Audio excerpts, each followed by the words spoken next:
Assalamualaikum warahmatullahi wabarakatuh. Perkenalkan, nama saya Zulfa Zuhairo dengan NIM C1C021175, yang mana pada kesempatan ini saya akan menjelaskan materi yang berjudul Akad Murabahah. Pengertian akad murabahah. Murabahah adalah transaksi penjualan barang dengan menyatakan harga perolehan dan keuntungan atau margin yang disepakati oleh penjual dan pembeli. Pembayaran atas akad jual beli dapat dilakukan secara tunai atau tangguh. Nah, secara luas, jual beli dapat diartikan sebagai pertukaran harta atas dasar saling rela. Jual beli adalah memindahkan milik dengan ganti atau iwat yang dapat dibenarkan sesuai syariah. Pertukaran dapat dilakukan antara uang dengan barang, barang dengan barang yang biasa kita kenal dengan barter, dan uang dengan uang, misalnya pertukaran nilai mata uang rupiah dengan yen. Nah, jenis akad murabahah ada dua. Yang pertama, murabahah dengan pesanan. Nah, dalam murabahah jenis ini, penjual melakukan pembelian barang setelah ada pemesanan dari pembeli. Murabahah dengan pesanan bersifat mengikat, berarti pembeli harus membeli barang yang dipesannya dan tidak dapat membatalkan pesanannya. Skema akad ini sebagai berikut, yaitu melakukan akad murabahah, kemudian penjual memesan dan membeli pada supplier atau produsen, barang diserahkan dari produsen, lalu barang diserahkan kepada pembeli dan pembayaran dilakukan oleh pembeli. Sedangkan yang kedua ada murabahah tanpa pesanan. Murabahah jenis ini adalah transaksi jual beli di mana penjual membeli barang tanpa menunggu pemesanan dari pembeli. Hal ini terjadi karena produk yang dibeli sudah tersedia. Murabahah jenis ini bersifat tidak mengikat. Skema akad ini sebagai berikut, yaitu melakukan akad murabahah, lalu barang diserahkan kepada pembeli, pembayaran pun dilakukan oleh pembeli.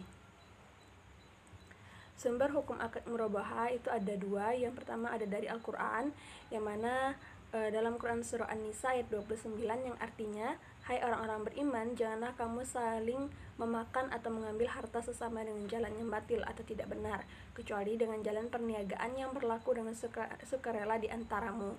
Lalu ada as-sunnah, yaitu Rasulullah SAW bersabda, ada tiga hal yang mengandung keberkahan: jual beli secara tangguh, muqaradah atau murabahah, dan mencampur gandum dengan tepung untuk keperluan rumah tangga, bukan untuk dijual. Hadis riwayat Ibnu Majah dan Syu'aib. Rukun akad murabahah dan ketentuannya. Yang pertama ada pelaku. Nah, pelaku harus cakap hukum dan baligh atau berakal dan dapat membedakan, sehingga jual beli dengan orang gila menjadi tidak sah, sedangkan jual beli dengan anak kecil dianggap sah apabila seizin walinya. Lalu ada objek. Ketentuan objeknya yaitu barang yang diperjualkan adalah barang halal, barang yang diperjualkan dapat diambil manfaatnya atau memiliki nilai, barang tersebut dimiliki oleh penjual, barang tersebut dapat diserahkan tanpa tergantung dengan kejadian tertentu di masa depan, kemudian barang tersebut harus diketahui secara spesifik dan dapat diidentifikasi oleh pembeli sehingga tidak ada garar atau ketidakpastian. Barang tersebut dapat diketahui kuantitas dan kualitasnya dengan jelas sehingga tidak ada garar, lalu harga barang tersebut jelas, barang yang diakadkan ada di tangan penjual. Nah, untuk ijab kabulnya sendiri yaitu pernyataan dan ekspresi saling ridho atau rela di antara pihak-pihak pelaku akad yang dilakukan baik secara verbal, tertulis, ataupun melalui korespondensi atau menggunakan cara-cara komunikasi modern. Perlakuan PSAK 102, yang pertama penyajian. 1. Piutang murabahah disajikan sebesar nilai neto yang dapat direalisasikan, yaitu saldo piutang murabahah dikurangi penyisian kerugian piutang. Untuk pendapatan murabahah, tanggungan dan biaya transaksi disajikan sebagai pengurang atau kontrak akun piutang murabahah. Beban murabahah sendiri itu disajikan sebagai pengurang atau kontrak akun utang murabahah. Nah, untuk pengungkapan, penjual mengungkapkan hal-hal terkait dengan transaksi murabahah, tetapi tidak terbatas pada harga perolehan aset murabahah, Tidaklah seorang menunaikan dalam murabahah berdasarkan pesanan sebagai kewajiban. Lalu ada pengungkapan yang diperlukan sesuai PSAK 101 yaitu penyajian laporan keuangan syariah.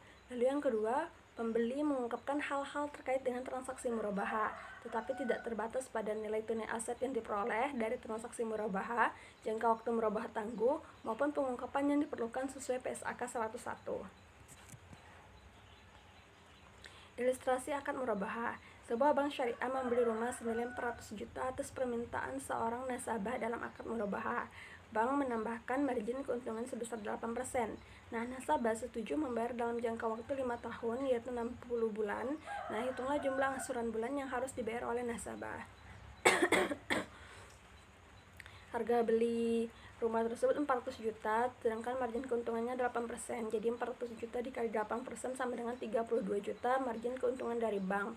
Nah, harga jual ke nasabah pun 400 juta ditambah dengan keuntungan tadi 32 juta menjadi 432 juta.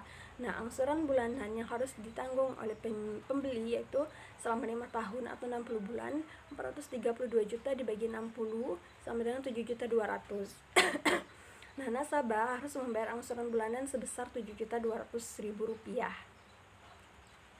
Mungkin itu saja yang dapat saya sampaikan. Lebih dan kurangnya saya mohon maaf. Sekian dan terima kasih. Wassalamualaikum warahmatullahi wabarakatuh.